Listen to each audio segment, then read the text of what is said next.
Hello everyone, welcome to all of in learn IAS. तो हम next question देखेंगे जो यूपीएससी ने 2020 मेंस में पूछा था।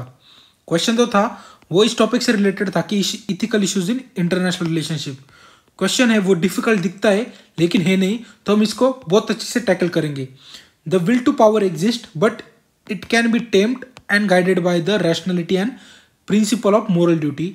Examine this statement in light of international relationship. Question को फिर से पढ़ते और अच्छे से समझते हैं। पार्ट्स को डिवाइड करेंगे हम क्वेश्चन को। देखो, the will to power exist मतलब किसी को भी पावर चाहिए ऐसी विल होती है। तो हमको अगर ये क्वेश्चन का कंटेक्स्ट इंटरनेशनल रिलेशनशिप में लेना है, मतलब जो नेशन है उनकी विल होती है कि वो, हर नेशन की विल होती है कि वो पावर को अचीव करे। ये फर्स्ट पार्ट हो गया। But it can be tamed and guided by the rationality and principle of morality. मतलब आपकी जो विल है पावर अचीव करने की, वो कौन सी चीज से गाइडेड होनी चाहिए? वो गाइडेड होनी चाहिए रैशनैलिटी से और प्रिंसिपल ऑफ मोरल ड्यूटी से। मतलब क्वेश्चन का कहना है कि will to power exist between nation. हर कोई नेशन पावर को अचीव करना चाहता है, लेकिन ये पावर आप रैशनैलिटी और प्रिंसिपल ऑफ मोरल ड्यूटी से अचीव कीजिए। मतलब क्वेश्चन कह रहा है कि आजकल के टाइम में जो नेशन है वो पावर अचीव करने के लिए किसी पे हद तक जाते हैं, ये भूल जाते हैं कि वो रैशनैलिटी से, मोरल ड्यूटी से ड्रिवन होनी चाहिए। मतलब कौन से भी अनइथिकल वो वेज अपनाते हैं ताकि वो पावर को हड़प सके। ये क्वेश्चन कहना चाहता है। तो हमको क्या करना है? हमको क्वेश्चन के साथ जस्टिस करना है कि ये क्वेश्चन को हम प्रूव कैसे करेंगे। हमने जो 10th क्लास 12th क्लास में हम क्या करते थे, मैथमेटिक्स के जो क्वेश्चन होते थे उसको हम कैसे प्रूव करते थे कि LHS दिया होता था लेफ्ट हैंड साइड और RHS दिया होता था राइट हैंड साइड। तो हमको प्रूव करना पड़ता था कि left hand side is equal to right hand side. तो हमको इस क्वेश्चन में ये प्रूव करना है कि जो विल टू पावर एग्जिस्ट करती है लेकिन नेशन को गाइडेड करना चाहिए रैशनैलिटी और प्रिंसिपल के साथ। और हम ये प्रूव कैसे कर पाएंगे? ये हम प्रूव कर पाएंगे विद द एग्जांपल्स। अगर हम एग्जांपल्स देंगे अपने पॉइंट को सब्सटेंशिएट करने के लिए, तो हम इस क्वेश्चन के साथ जस्टिस कर सकते हैं। ठीक है, तो हम इंट्रोडक्शन देखेंगे। सिंस क्वेश्चन क्या है, क्वेश्चन का जो क्वेश्चन जो पूछा है वो थोड़ा कंफ्यूजिंग है नेचर का है, उसको इंटरप्रेट करना पड़ता है पार्ट्स में डिवाइड करने के लिए। इसलिए हम इंट्रो में जो क्वेश्चन के जो कीवर्ड्स है उसको अल्टरनेट फॉर्म में लिखेंगे जो सबसे सिंपल होंगे। मतलब विल को हम रिप्लेस करेंगे डिजायर के साथ, ठीक है, ताकि जो हमारा जो क्वेश्चन है वो हम इंट्रो में उसको और खोल सके, अच्छे से सिंप्लीफाई कर सके। जैसे देखते हैं कि at the international level every country desire for the strong power. तो हमने जो विल टू पावर एग्जिस्ट है उसको सिंप्लीफाई कर दिया एक स्टेटमेंट में कि इंटरनेशनल रिलेशन लेवल पर every country desire for strong power. Sometimes this will lead to irrational lust. मतलब ये जो डिजायर है पावर पाने के लिए, ये कुछ टाइम इरेशनल लस्ट जैसा हो जाता है फॉर पावर। और इससे क्या होता है? इससे डेवलप होता है अनरीजनेबल असर्टिवनेस। मतलब कंट्री अनरीजनेबली, मतलब किसी भी रीजन के साथ असर्ट करना स्टार्ट कर देती है खुद को। और इससे क्या करती है? इससे वो नेशन प्रायोरिटी देती है पावर को over the legal and moral relation. मतलब कुछ भी, कैसे भी नेशंस के खुद के कुछ लीगल और मोरल रिलेशनशिप होते हैं जिसको उन्होंने जो है वो उसी तरह से बढ़ाना चाहिए। लेकिन कंट्रीज क्या करती है, ये जो इरेशनल लस्ट है पावर पाने के, इसकी वजह से वो ड्रिवन होते हैं अनरीजनेबल असर्टिवनेस से। ठीक है, तो हमने इंट्रो में बता दिया कि हर कंट्री की डिजायर होती है पावर के लिए। और ये जो लस्ट है पावर, मैडली जो पावर पाने की लस्ट है, इससे क्या होती है? ये किसी भी कंट्री को हेल्प नहीं करती है टू बिकम द हेजेमोन। हेजेमोन क्या है? मतलब हेजेमोन मतलब डोमिनेटिंग कंट्री, वर्ल्ड पावर, इसको हेजेमोन कहते हैं। और ये जो है वो इंटरनेशनल रिलेशनशिप के टर्म्स है जिसको हम अपने इंट्रो में यूज करें। तो अगर किसी भी कंट्री की इरेशनल लस्ट हो तो वो कंट्री की हेल्प नहीं करेंगी कि वो हेजेमन बन सके, क्योंकि वर्ल्ड जो है वो पॉजिटिव डायरेक्शन में इवॉल्व करता है। वहां पर म्यूचुअल टॉलरेशन होना चाहिए, क्योंकि हर कोई नेशन जो है वो डिफरेंट है। हर कोई नेशन के बिलीफ डिफरेंट है, हर कोई नेशन की आइडियोलॉजीज डिफरेंट है, हर कोई नेशन की आउटलुक जो है वो डिफरेंट है। ठीक है, तो इंट्रो से हमने ये जाना कि हर नेशन की डिजायर होती है पावर पाने के लिए। कुछ नेशन इरेशनली लस्ट चाहते हैं पावर की, इसकी वजह से हर कोई नेशन जो है वो डोमिनेंट नहीं बन सकता। लेकिन नेशन को यह सोचना चाहिए कि वो पॉजिटिव डायरेक्शन में इवॉल्व करे, क्योंकि हर नेशन की बिलीव्स, आइडियोलॉजीज और आउटलुक जो है वो डिफरेंट होते हैं। ठीक है, तो हम बॉडी देखेंगे। सिंस ये क्वेश्चन जो है वो थोड़ा ट्रिकियस है, तो पार्ट्स में सेग्रीगेट करना, बुलेट पॉइंट्स में सेग्रीगेट करके लिखना ये थोड़ा डिफिकल्ट है। तो हम पैराग्राफ फॉर्म में लिखेंगे, क्योंकि हर पैराग्राफ दूसरे पैराग्राफ से लिंक्ड है। ठीक है, तो और हमारे पास पॉइंट्स भी कम है, तो अगर हम बुलेट पॉइंट में लिखेंगे तो हमारी कमी दिख जाएंगी कि हमारे पास स्ट्रांग पॉइंट नहीं है, हम वही पॉइंट रिपीट कर रहे हैं। इससे अच्छा ये होगा कि हम पैराग्राफ फॉर्म में लिखे, ठीक है। हेडिंग जो है वो इंपॉर्टेंट होंगी। हेडिंग आपकी ये बताएंगी कि आपका जो क्वेश्चन है वो आपको समझ में आ गया है और वो आप उसी फॉर्म में आपकी बॉडी लिख रहे हो। तो क्वेश्चन की हेडिंग है कि bringing rationality and morality to achieve the power. Question ने कहा है कि विल टू पावर है, तो इसीलिए जो रैशनैलिटी एंड मोरालिटी होनी चाहिए ताकि हम पावर को अचीव कर सके, ठीक है। तो सबसे पहले प्यारा देखते हैं कि the will to power a prominent concept है in the philosophy of Friedrich Nietzsche, ठीक है। Today at the global level, आज के ग्लोबल लेवल मतलब इंटरनेशनल पॉलिटिक्स में क्या हो रहा है, there is unending struggle for power. मतलब हर कोई नेशन स्ट्रगल कर रहा है ताकि वो पावर पा सके। तो इससे क्या होता है, इससे नेशन चला जाता है एनार्की के अंदर या फिर इनसिक्योरिटी के अंदर, ठीक है।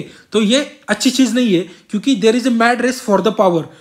और इसी वजह से जो मोरालिटी है वो बहुत लिटिल स्पेस होल्ड करती है इस ट्रेंड में। मतलब जहां पर नेशन पावर पाने के लिए मोरालिटी से ड्रिवन होना चाहिए, वो एनार्की और इनसिक्योरिटी से ड्रिवन है। ये अच्छी चीज नहीं है, ठीक है। नेक्स्ट पैराग्राफ देखेंगे हम, international relationship the nations are driven to dominate the other nation. आज के टाइम में इंटरनेशनल रिलेशनशिप में क्या हुआ है, एक नेशन जो पावर पाना चाहता है ये क्या करता है, ये दूसरे नेशन को डोमिनेट करता है ताकि वो पावरफुल दिख सके। There has been several instances, जैसे कि पावरफुल नेशन जैसे कि यूएसए, यूएसएसआर, इन्होंने क्या किया, इवन द ब्रिटिश एम्पायर, इन्होंने क्या किया, कॉलोनियल जो टाइम था ये डोमिनेट करते थे और सब्जुडाइज करते थे जो वीक कॉलोनियल नेशंस थे। मतलब ये जो बड़े बड़े नेशंस है इन्होंने पावर पाने के लिए क्या किया, जो वीक नेशंस है, कॉलोनियल नेशंस है, उसको सब्जुडाइज करने का जो है वो प्रयास किया। यह हिस्ट्री से हमको पता चलता है। The example of the countries like the US having the basis, जैसे कि आज का एग्जाम्पल दिया है मैंने कि जो कंट्रीज है जैसे कि यूएसए, उनके बेसिस है, military bases in the other nation through out the world. इससे क्या एग्जाम्पलीफाई होता है, इससे एग्जाम्पलीफाई होता है कि there is a will to power. मतलब यूएसए की कितनी स्ट्रांग विल है कि वो जो है वो ग्लोबल पावर बन के रह सके, ग्लोबल पुलिस बन के रह सके। इसलिए यूएसए ने डिफरेंट नेशन में मिलिट्री बेसिस एस्टेब्लिश करके रखे, ठीक है। तो इससे पता चलता है कि विल की पावर कितनी स्ट्रांग है, हर कोई नेशन का पाना चाहता है, पावर पाना चाहता है, ठीक है। नेक्स्ट पैरा हम देखेंगे, the situation in which what ever is gain by one nation is lost by the other nation. और अर्थ जो है मदर नेचर वो लिमिटेड है, कोई भी नेशन कोई चीज पाता है तो कोई नेशन उसको लॉस्ट करता है, इसी वजह से कोई नेशन वो चीज पा सकता है, ठीक है। और इससे क्या होता है, जो social nation harmonious social order है पूरी वर्ल्ड का वो डिस्ट्रॉय होता है, क्योंकि एक नेशन कुछ पा रहा है, दूसरे नेशन कुछ लॉस्ट कर रहा है, इसकी वजह से दोनों में क्या होगा, कॉन्फ्लिक्ट होगा, ठीक है। और इससे हार्मोनियस सोशल ऑर्डर है वो खराब हो जाती है। जैसे कि एग्जांपल दिया है कि पावर जो है वो कभी भी एब्सोल्यूट नहीं हो सकती। एग्जांपल से जस्टिफाई करेंगे हम अपने पॉइंट को कि जैसे कि चाइना है, चाइना क्या कर रहा है, चाइना का एम्बिशन है कि वो ग्लोबल पावर को अचीव कर सके, वो ग्लोबल पावर बन सके। लेकिन उसकी ये जो डिजायर है वो कोई भी गलत नहीं है, हर कोई नेशन पावरफुल बनना चाहता है, चाइना की ये डिजायर गलत नहीं है। लेकिन उसके जो वेव्स है, मतलब उसके जो रास्ते है अचीव करने के ग्लोबल पावर, वो खराब है। कैसे, चाइना अपने जो प्रोजेक्ट है जैसे one belt one road initiative, इसके अंदर डिफरेंट कंट्रीज को कंपेल करता है कि आप लोन ले लो, आप इंफ्रास्ट्रक्चर डेवलप करो। और ये जो नेशन है दूसरे जो लोन लेते हैं वो डेब्ट ट्रैप में फंस जाते हैं, मतलब लोन चुका नहीं पाते चाइना का, इसकी वजह से और लोन ले लेते हैं, वो लोन चुकाने के लिए और लोन ले लेते हैं, इससे वो डेब्ट ट्रैप में फंसे जा रहे हैं। मतलब चाइना की जो एम्बिशंस है पावर पाने की वो गलत तरीके से अचीव कर रहा है, ना कि वो रैशनल है, ना ही वो मोरालिटी से ड्रिवन है। तो क्या है, विल टू पावर एग्जिस्ट करती है, लेकिन चाइना ने रैशनलिटी से ड्रिवन करना चाहिए, ठीक है। तो आपको समझ गए होंगे कि हम अपने क्वेश्चन के साथ कैसे आगे बढ़ते जा रहे हैं, ठीक है। नेक्स्ट हम पॉइंट देखेंगे, आज का जो टाइम है, in this nuclear age individual power aspiration can not be achieve. आप खुद सोचिए कि हर कोई नेशन, मतलब इतने सारे न्यूक्लियर नेशन है, क्या हर कोई इंडिविजुअल एक ग्लोबल पावर बन पाएगा? नहीं। क्या सिंगुलर वर्ल्ड हो पाएगा, सिंगुलर पावर वर्ल्ड? नहीं, मल्टीपोलर वर्ल्ड हो पाएगा। मतलब हर कोई नेशन जो है वो अपने आप में पावरफुल होगा, तो वो अच्छी चीज है, बजाय इसके कि कोई एक सिंगल नेशन पावरफुल हो जाए। तो न्यूक्लियर एज में ये पॉसिबल नहीं है। और इसके ट्रेसेस क्या होंगे, इसके ट्रेसेस में रिजल्ट आएगा कि अगर कोई इंडिविजुअल नेशन पावरफुल बनना चाहता है तो उससे स्प्रेड होगा हेट्रेड, डिस्ट्रक्शन, वॉर, आइसोलेशन, ठीक है। इसलिए जो मोरल लॉज है वो बाइंड करने चाहिए और रैशनल बींग्स को। मतलब मोरल लॉज से ही हर कोई बाइंड होना चाहिए। मतलब a reason to do something should reflect in freedom से रिफ्लेक्ट होना चाहिए, डिग्निटी से रिफ्लेक्ट होना चाहिए, ट्रांसपेरेंसी से रिफ्लेक्ट होना चाहिए। अगर कोई वो नेशन जो है वो रैशनैलिटी से आगे बढ़ना चाहते हैं। जैसे कि कोविड-19 में चाइना ने क्या किया, चाइना ने न्यूज वालों को इंफॉर्मेशन नहीं दी, वर्ल्ड लेवल को अपने पास आके जो है वो रिसर्च करने नहीं दी कि इस कोविड-19 का ओरिजिन कहाँ है। मतलब चाइना में ट्रांसपेरेंसी नहीं है, फ्रीडम नहीं है, कोई कुछ बोल नहीं सकता। तो और वो नेशन क्या बनना चाहता है, वो नेशन बनना चाहता है सबसे पावरफुल नेशन। आप खुद सोचिए, वो उनके लोगों को फ्रीडम नहीं दे रहा और वो क्या बनना चाहता है, वो पावरफुल नेशन बनना चाहता है पूरे ग्लोब का। The will to power, however, leads to conflict and destruction, which is mutually disadvantage. अगर विल टू पावर किसी एक नेशन की है तो सिर्फ उसी नेशन को डिसएडवांटेज नहीं होता, लेकिन दूसरे नेशन को भी प्रॉब्लम होती है, वो भी डिसएडवांटेज एरा में चला जाता है। कैसे? एग्जांपल दिए कि देखो गलवान वैली इंसिडेंट हुआ बिटवीन चाइना और इंडिया। ये क्यों हुआ? क्योंकि चाइना को जो एम्बिशन है ग्लोबल पावर बनना चाहता है, लेकिन इससे सिर्फ चाइना को डिसएडवांटेज हुआ क्या? नहीं, इससे इंडिया को भी डिसएडवांटेज हुआ। इंडिया की मिलिट्री पावर वहां पर जो है वो कॉन्सेंट्रेट हो गई, इंडिया के फूड रिसोर्सेस वहां पे कॉन्सेंट्रेट हो गए ताकि मिलिट्री को भेज सके, इंडिया के मॉनिटरी रिसोर्सेस वहां पे एलोकेट हो गए। तो इससे क्या हुआ, इससे इंडिया की जो डेवलपमेंट गोल्स थे वो कॉम्प्रोमाइज हो गए। तो चाइना सिर्फ खुद के लिए डिसएडवांटेज नहीं क्रिएट कर रहा, लेकिन पावर लेने के लिए दूसरे कंट्री के लिए भी डिसएडवांटेज क्रिएट कर रहा है, जैसे कि इंडिया।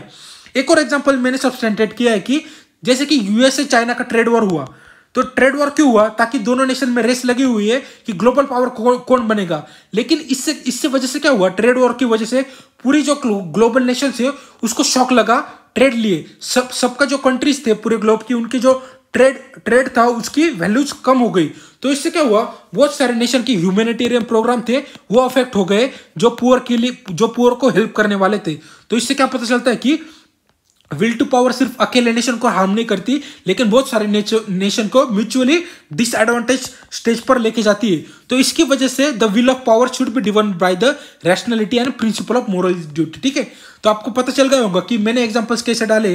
नेट पर कोई भी एग्जांपल्स नहीं थे, तो आप जब भी पॉइंट एस्टेब्लिश कीजिएगा तब इंटरनेशनल रिलेशनशिप में जो एक्टिविटीज हो रही है तो वहां से आपको बहुत सारे एग्जांपल्स मिल जाएंगे। एंड में कंक्लूजन देखते हैं हम।